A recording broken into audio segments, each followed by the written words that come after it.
रास्ते क्या है, रास्ते क्या है, हौसले हो तो फासले क्या है। इसी के साथ आज 42 दिन के बाद बेसब्री से इंतजार करते हुए सभी भारतवासी चंद्रयान 3 की सॉफ्ट लैंडिंग साउथ पोल पर होने जा रही है, जिसका सभी को बेसब्री से इंतजार है। तो आज मैं अदिति आप सभी के समक्ष चंद्रयान 3 की पूर्ण जानकारी लेकर आई हूँ। आज शाम 6:04 पर हमारा चंद्रयान 3 चंद्रमा के साउथ पोल पर लैंड करेगा। और आपको मैं बता दूं कि चंद्रमा पर लैंड करने वाला भारत चौथा देश होगा, जबकि साउथ पोल पर सबसे पहले सॉफ्ट लैंडिंग करने वाला देश हमारा इंडिया होगा।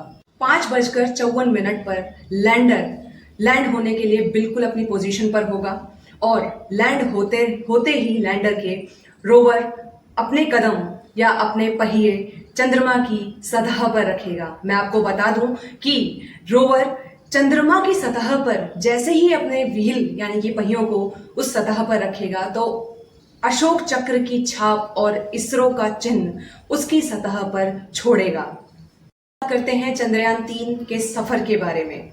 इसका सफर शुरू हुआ 14 जुलाई श्रीहरिकोटा आंध्र प्रदेश से। सबसे पहले इसकी लॉन्चिंग हुई थी।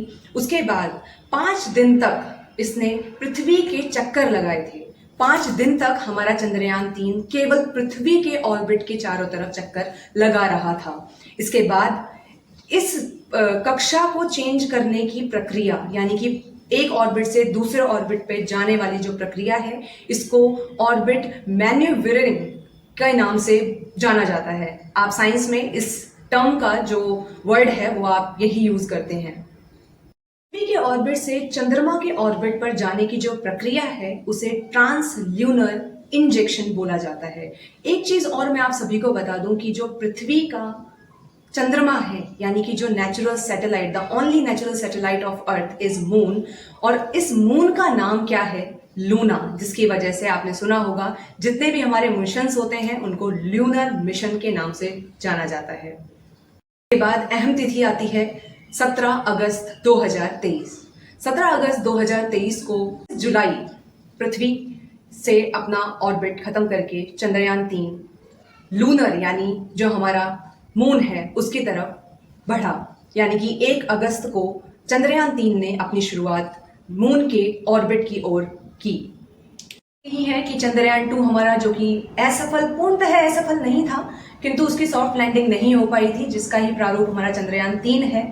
तो इसकी असफलता जो चंद्रयान 2 था, जो हमारा लैंड नहीं हो पाया था, चंद्रयान 3 के वापस से सफल होने का जो प्रयास इसरो के साइंटिस्ट ने किया है, उनके लिए मैं कुछ लाइनें बोलना चाहूंगी। सपना टूटा था हौसला नहीं, सपना टूटा था हौसला नहीं, गिरा था मगर मरा नहीं। और चंद्रयान 3 चांद की ओर देखकर कहता है कि ए चांद आ गया हूं मैं फिर से, ए चांद आ गया हूं मैं फिर से, वही सपने लेकर और इसके साथ एक नया विक्रम और एक नया प्रज्ञान लेकर। इसी के साथ मैं आपको एक चीज और बताना चाहती हूं कि यदि इन केस आज 23 अगस्त को लैंडिंग नहीं भी हुई तो एस सोमनाथ जो कि इसरो के चेयरमैन हैं, उन्होंने हमें बताया है कि उनके पास इस बार बैकअप का भी बैकअप प्लान है। हाँ, यानी कि 23 अगस्त को लैंडिंग ना होने के बावजूद हमारा चंद्रयान 3 27 अगस्त 2023 को सॉफ्ट लैंडिंग करके चांद पर वर्ल्ड का पहला ऐसा राष्ट्र बनने जा रहा है जो चांद के एक ऐसी जगह पर लैंड करेगा देखो ना तो कभी किसी ने देखा है और ना ही अभी तक कोई पहुंचा है।